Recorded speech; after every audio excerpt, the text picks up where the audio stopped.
Okay, Stephen Pitters here for to say thank you to the folks at Post Falls Library for allowing me to come and share some of my works and the works of other local artists.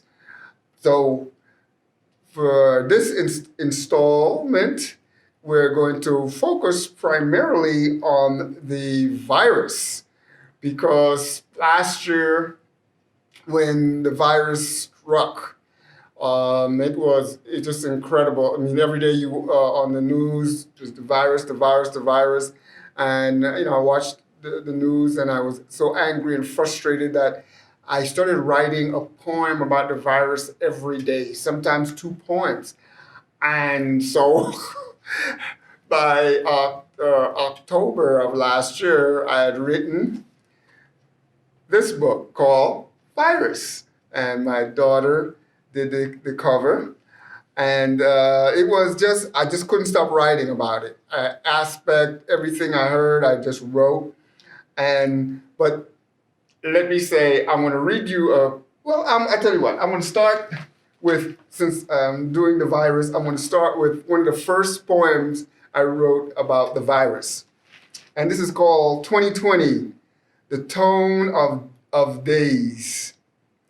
In the face of life stands terror.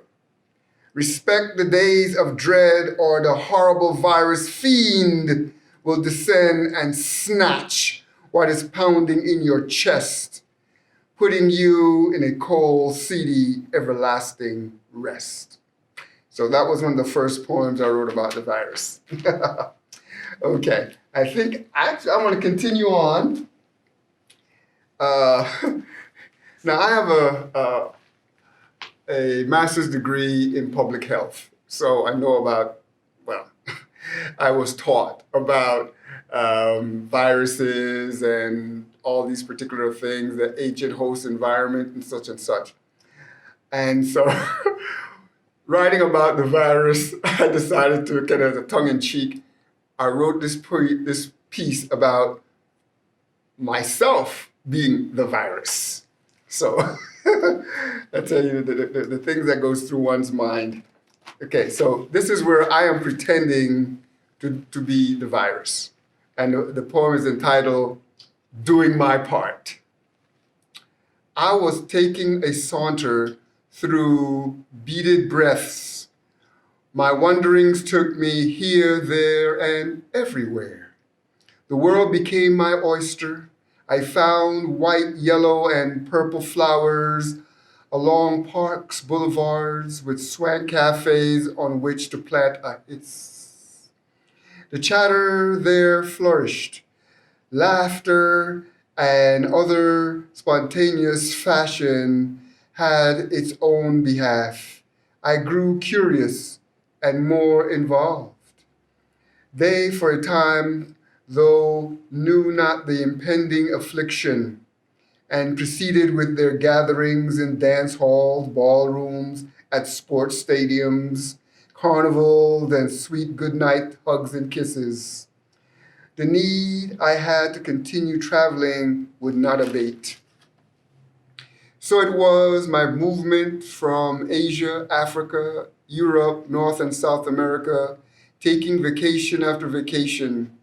I went unnoticed on each shoreline and terrain that welcomed my quiet overtures until the terrible deed I spread neared its virus-laden head. Death for some, then for many a flower, had caused the world to shudder and stink into an overwhelming loss of life's natural beauty. Gaunt and hollowness of the citizenry persisted to address each morning. Humanity's perseverance wavered in confusion, while bodies dried, gray, and died by the hundreds. I continued to freelance, rummaging, intolerant of gender or whomever else lay before me. The cadavers of the aged and others whose years are close at hand were at a loss to keep avoiding my sickle. They tired and stopped, dropped dead. I was glad sincere in my defense of improper enterprise. A human of the self-entitled conquerors of the universe once said, "I'm just an ordinary bloke attempting to get along."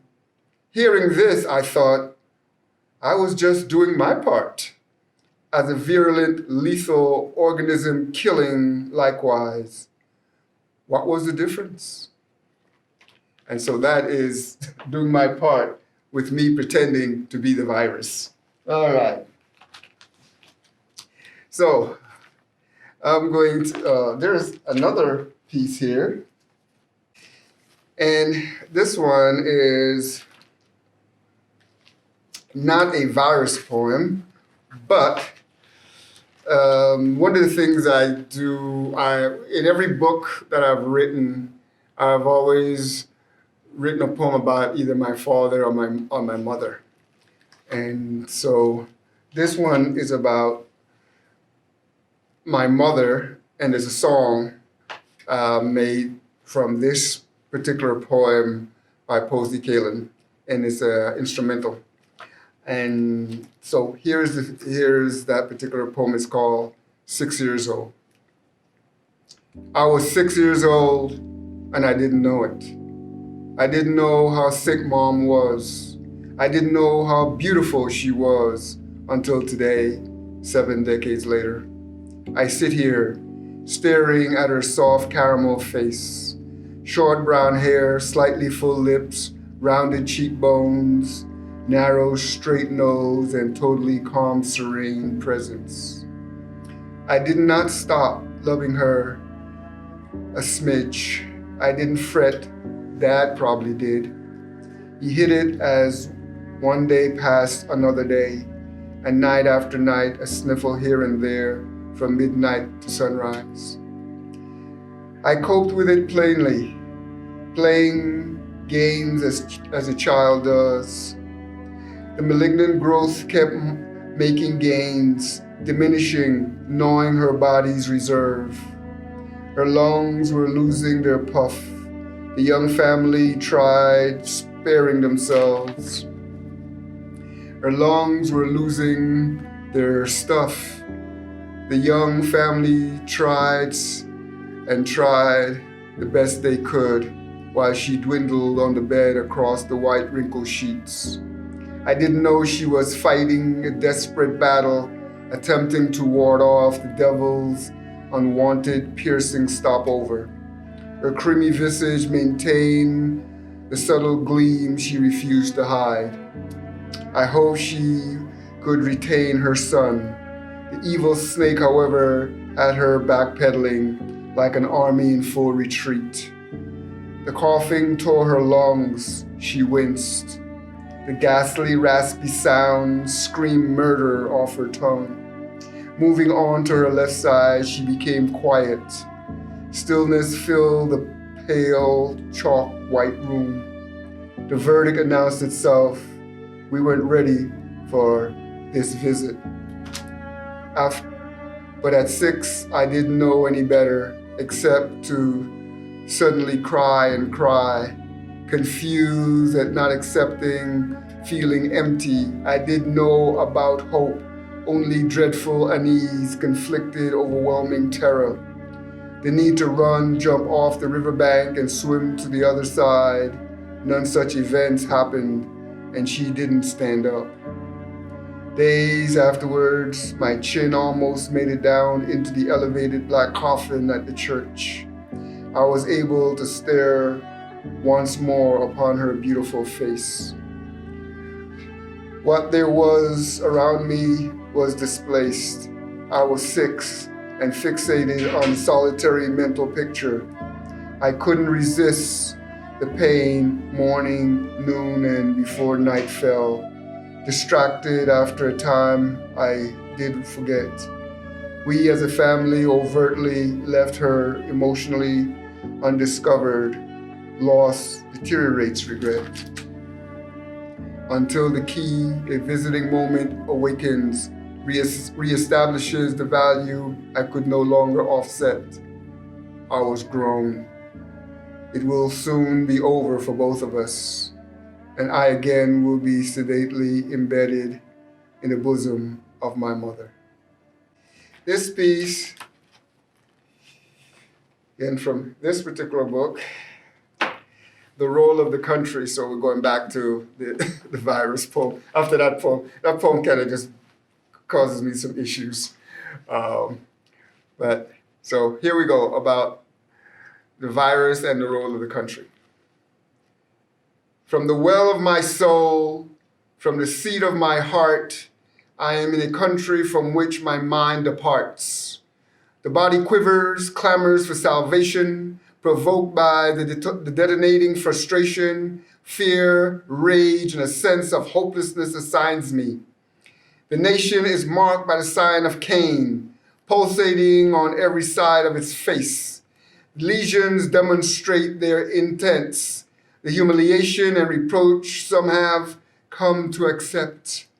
I am bawling inside for years of physical maltreatment, sparked as well by emotional abuse. The mirror reflects threatening drops of pellets crossing my cheekbones. The waterfall increases, the vocal loudness swells, the howling cascades forming an avalanche whose rush destroys whatever attempts to intercept its push forward. Sacrifice for many have and will occur to ensure the country's base lawlessness. Some of those equivocations were noble, others a blemish encounter through the palms of unrelenting forces. Democracy is peering at a nightmare of unimaginable proportions, civil rights, civil survival for the sake and health of reconstruction. These impetus and impulses are colliding rather than intertwining to build profound, respectful understandings. Dying must question the role of its application. We are we. We are what we have become, if not lost, surrounded by yesterday's remark, which perpetually allows some to remain uncivilized towards his brother, then castigating the beauty of his sister. And so it is the role of the country. Stephen Pitters here. My pleasure to share with you a few of my poetry and some songs related to a particular poem and some visual art as we go along. Thank you very much, and thank you to the folks of Post Falls Library for affording me this opportunity. We will see you again sometime in the future.